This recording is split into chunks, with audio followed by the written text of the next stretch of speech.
उत्तर प्रदेश के मुख्यमंत्री योगी आदित्यनाथ अपने सख्त रवैये की वजह से इस वक्त पूरे देश में चर्चा का विषय बने हुए हैं।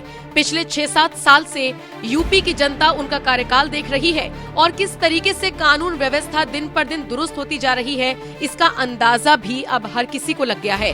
वो अलग बात है कि कुछ विरोधी अभी भी वही एजेंडा चला रहे हैं, जिसमें वो कहते हैं कि योगी हिंदू और हिंदुत्व को आगे बढ़ाते हैं और मुसलमानों के साथ भेदभाव करते हैं। सोचिए, कानून व्यवस्था को दरकिनार कर कुछ विरोधी तो ये तक कह देते हैं कि नाम देखकर एनकाउंटर होते हैं, नाम देखकर बुलडोजर की कार्रवाई होती है। लेकिन आज आपको एक ऐसी खबर बताने जा रहे हैं जो एक बार फिर इन सारे विरोधियों के मुंह पर करारा तमाचा है।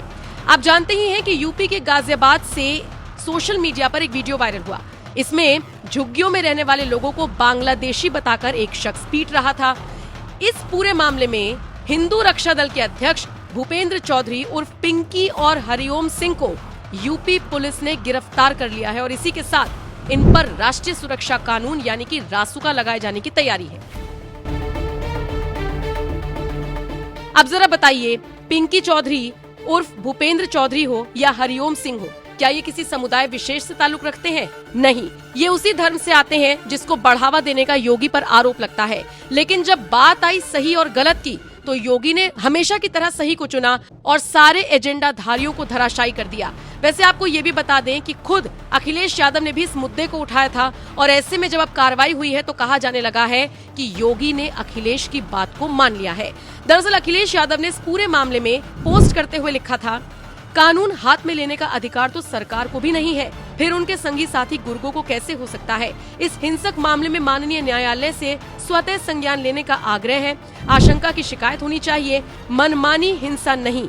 कहीं ये भी भारतीय जमीन पार्टी का कोई खेल तो नहीं जो जमीन खाली कराने का ये नायाब तरीका निकाल रही है।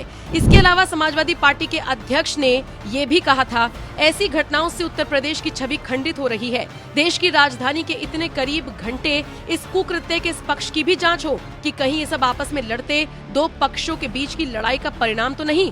कहीं कोई लखनऊ को ये संदेश तो नहीं दे रहा कि हम आपके शासन प्रशासन पर कोई भरोसा नहीं है और न ही उसका कोई डर है, इसीलिए हम ही आशंका पर आरोप लगाएंगे और हम ही डंडा चलाएंगे।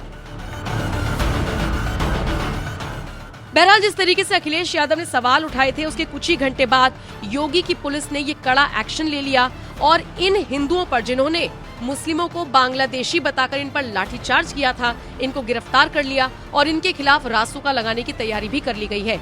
सोशल मीडिया पर योगी के इस एक्शन की एक बार फिर से तारीफ हो रही है और इसी के साथ समाजवादी पार्टी के अध्यक्ष के साथ साथ बाकी नेताओं को जिस तरीके से करारा जवाब योगी की तरफ से दिया गया है, उसको लेकर भी हर तरफ चर्चा है। फिलहाल आप इस खबर को किस तरह से देखते हैं, कमेंट सेक्शन में अपनी राय हमें जरूर दें।